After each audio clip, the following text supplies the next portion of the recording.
Welcome to the My Brain, My Happiness podcast.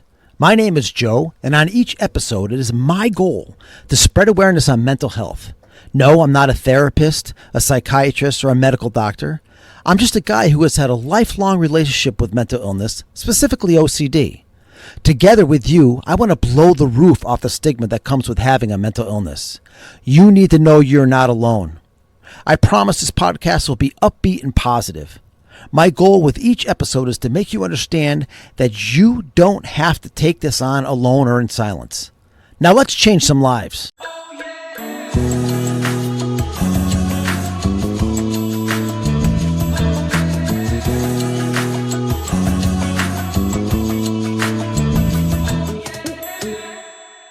Hey, what's up, everybody? Welcome to another episode of My Brain, My Happiness. My name is Joe, and as you know, I am a person who suffers from mental illness. I suffer from obsessive compulsive disorder. I have an anxiety disorder. I suffer from depression, anxiety. I got it all, and I've been in the lowest of the lows, and I've dug myself, out, and my life is, I have a fulfilling life now. But it's not like it just goes away. There's no real cure for a mental illness. There's a lot of things that will mask it and help it and, suppress it, for lack of a better term. But we all know that is a lifelong battle when you're diagnosed with a mental illness. Today, I wanted to talk a little bit about something that I know has caused me a lot of angst, especially over the last, over the last 10 years or so. What if I told you, like, in 2007, right, there was this new addictive drug that was taking the country, like, by storm, right? And this drug caused a huge spike in depression, anxiety, and suicide. It was causing like 3,000 traffic deaths per year. If this was a drug, you would be outraged. There'd be lawsuits. There'd be all kinds of class action suits, whatever, right? And people would want change. They'd be like, we need change. We need control on this, okay? But we need to look at addiction a completely different way, because I'm not talking about a drug. I'm talking about your smartphone and social media. It is amazing the negative impact it can have on you. Now, I know for me personally, right? I'll give you an example. In 2020, we all remember 2020. People were so fucking angry at each other in 2020. Not only were we in the middle of a pandemic, we're in the middle of this very divisive election year, okay? And so it was like a double whammy, and people were just flat out mean and cruel. And you would go out there, and you used to go out on, like, Facebook, and you'd scroll through and you'd see what people were eating for lunch, or pictures of their dogs or their cats. And it was just like this happy little go-lucky application where people reconnected. I mean, I reconnected with people that I hadn't seen or heard from in years. And I do want to preface this by saying that, like, I'm 56 years old. We're kind of the last generation of people that knew what it was like to grow up without this technology for all of our childhood and then into a big portion of our adulthood. Okay, so in 2007, I was like 35 years old, something along those lines.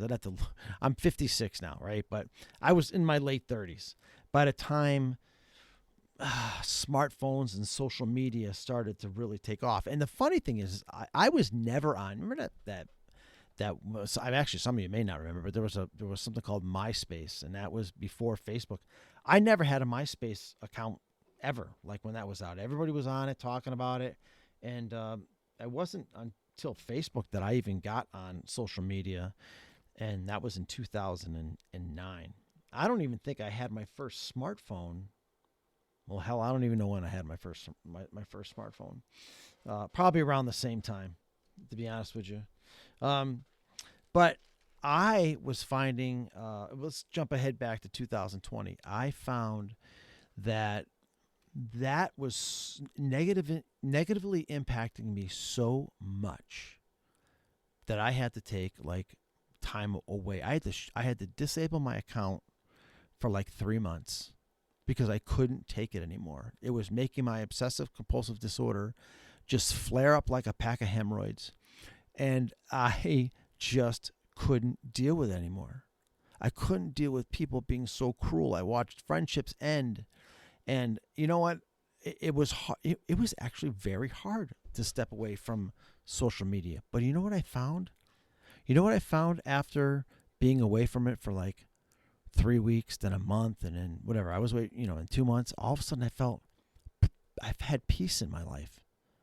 For the first time in a long time, I had peace in my life when it came to outside influences. Okay? I wasn't letting people's opinions or their take on things affect me in a negative way anymore. And I don't know why I went back. Everybody has that fear of missing out. We start to equal how relevant we are to being on social media. Like we start to measure ourselves by, putting a post out there that everybody's going to like or that people are going to react to, and it's just no way. It's no way to measure yourself, right? You shouldn't worry about what your post out on Facebook or your TikTok, your TikTok video or whatever, how that's going to define who you are.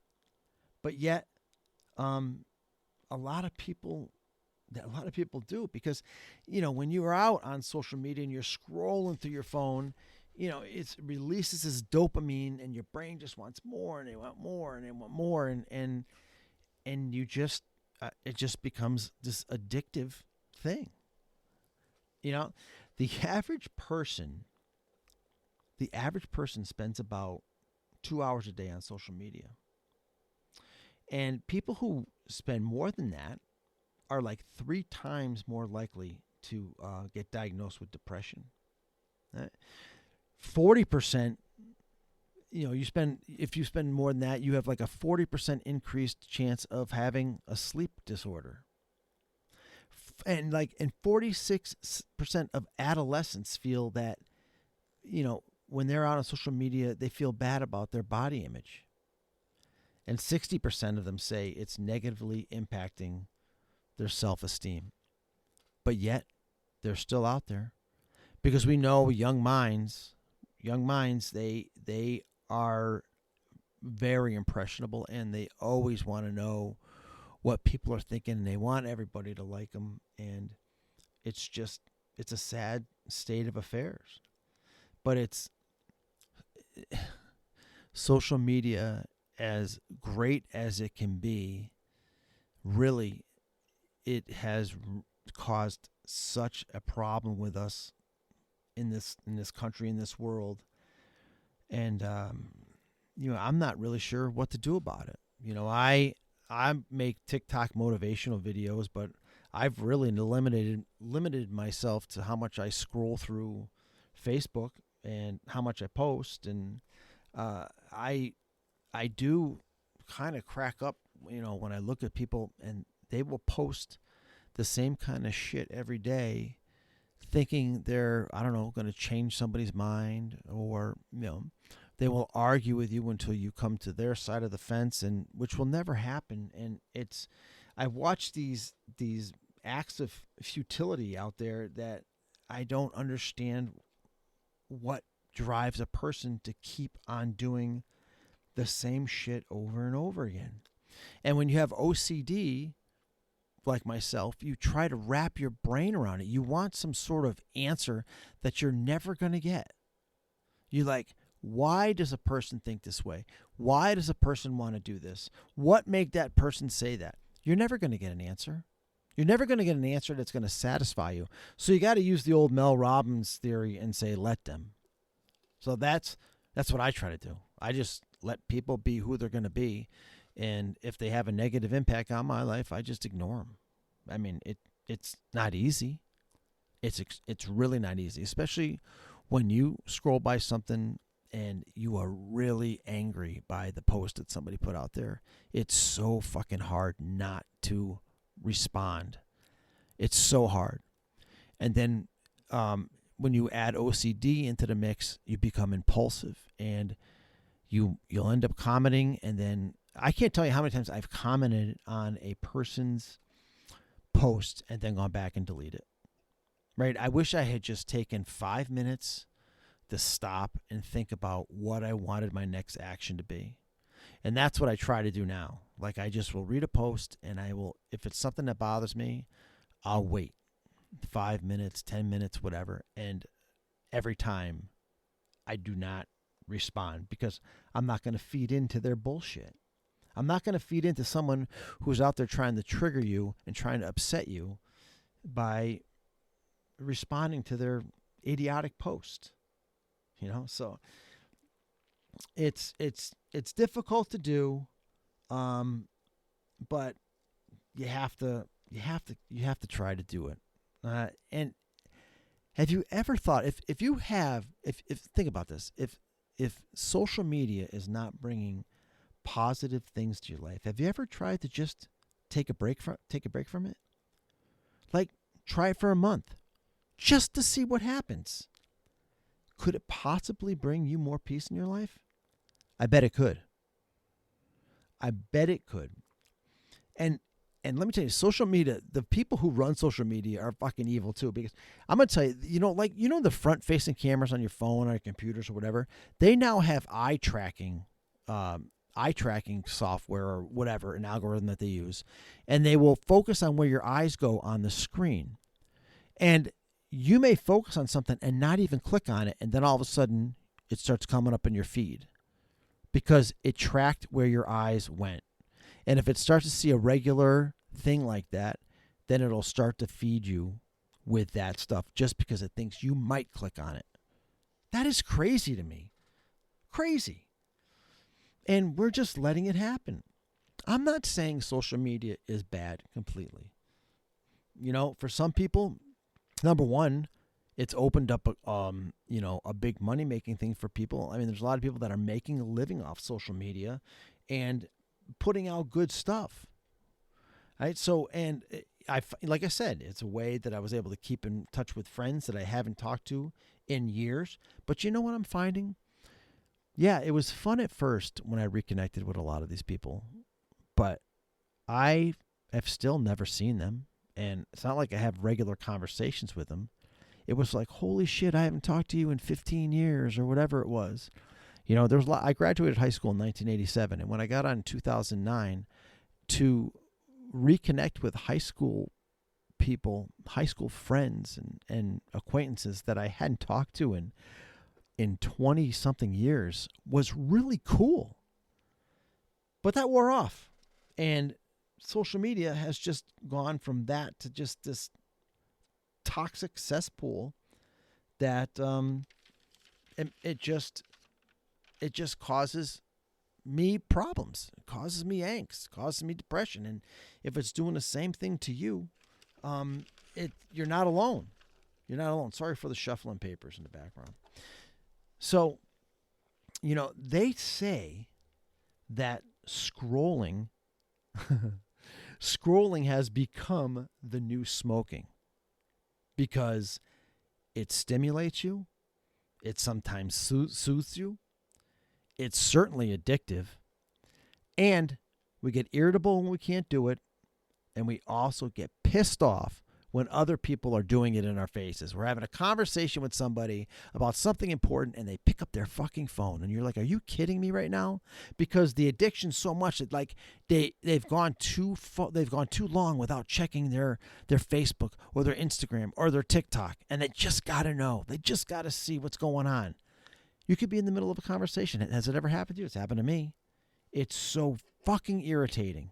It really is. So I have tried to really limit the amount of time that I have spent out on social media. I really limit the amount, especially Facebook. I just, and no disrespect to, Mark Zuckerberg and metadata and all that shit, but I am in awe of the way people think. People that I've, known a long time, and I'll see something out there and I'm like, oh my God, like, what would make them say that? Or people just getting so angry at each other, and families having, breaking apart, and friendships falling apart, all because we don't have a same opinion on something. And this is like shit. I can remember back in the day when you would just go out and, I don't know, talk about the good shit happening in your life. Now all everybody wants to do is fight about politics, especially. My God, how crazy is that right now? And people want to argue about what they see on TV, and you hear one thing and someone says, oh, where'd you get that, CNN? And then somebody else say one thing and you're like, oh, where'd you hear that, Fox News? And that's how we're judging each other now, by like what news we watch, by who we support politically. And these are people that you used to know and love and have a great time with. They were your friends. And now you see them in a whole different light because they don't believe in the same thing you do politically. I get it. It's a very divisive thing right now, and there is shit happening that I don't think anybody ever saw happening in our country, and I understand that.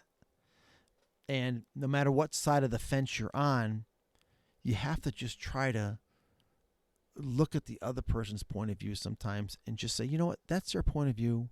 Fuck it. I love them because they're them. I love them because they were my friend before this, and why can't they be my friend now? And just agree to disagree. People want to argue and argue and argue until they make you, like they want you to come on their side of the fence and take their point of view, and it's just never going to happen. So stop it. Fucking stop it. You don't need to argue with somebody. Nobody, in an argument like that, when people have their feet dug into the sand, there is no winner. Absolutely no winner. So here's what I'd like you to try to do. This is what I try to do. I really try to limit the amount of time that I'm on social media. I know I've said that a bunch of times. There are some times where I will go days without going into Facebook specifically. All right. Try to focus on maybe if there's something in social media that you find that triggers you, maybe try a different platform. Try something else. You can go out to YouTube and you can search what you want to watch and find stuff that's interesting to you and stuff that may not trigger you. But if you go looking for stuff to trigger you, you're going to find it. And there are some people who are just, they want to just punish themselves, or I don't know what they want to do. And they're out there and they go out looking for posts just to make a problem. I could put the most positive post out there. I could be like, hey, I adopted a puppy today, and on the way home, me and the puppy stopped, and there was this girl who was hurt, and she was lost, and I called her parents, and I'm just making shit up. Whatever. I'm talking about, like, I'm trying to like talk about, it could be an uber positive post, and there'll be somebody out there who will say something negative because that's just how they are. And those are the people you got to learn to ignore. So take a little break when you can. Try to limit the amount that you go out there. And for God's sakes, remember that nobody deserves to control your happiness more than you. So if people are out there being assholes, let them be assholes, but don't fall into their trap. Don't let them trigger you. And if you do feel the urge to respond to a post, try my approach of just stopping and waiting like 5 minutes or 10 minutes, and then see if you really want to post something afterwards. Because once you put it out there, It's out there, right? And I mean, you could always go in and delete it, but someone is going to see it and someone's going to read it. And there are things that people say out there that they would never fucking say if they were not behind the keyboard of their computer or in front of the keyboard of their computer. They wouldn't say it. I don't know if any of this helped you guys. I know that, listen, social media is very difficult for me, and with everything that's going on in the world. And when you have mental illness, it makes it even that much tougher. And you know what? Until we try to look at social media as an addictive thing like anything else, I don't know how we're going to turn around this mental illness crisis we have going on in the world. So listen, we got to do this together, right? Spread the good word, do the best you can, reach out to your loved ones, tell them you love them, and just be kind to one another. Hey, thanks for listening. This has been another episode of My Brain, My Happiness. I'm Joe, and I hope you guys have a great day. Love you.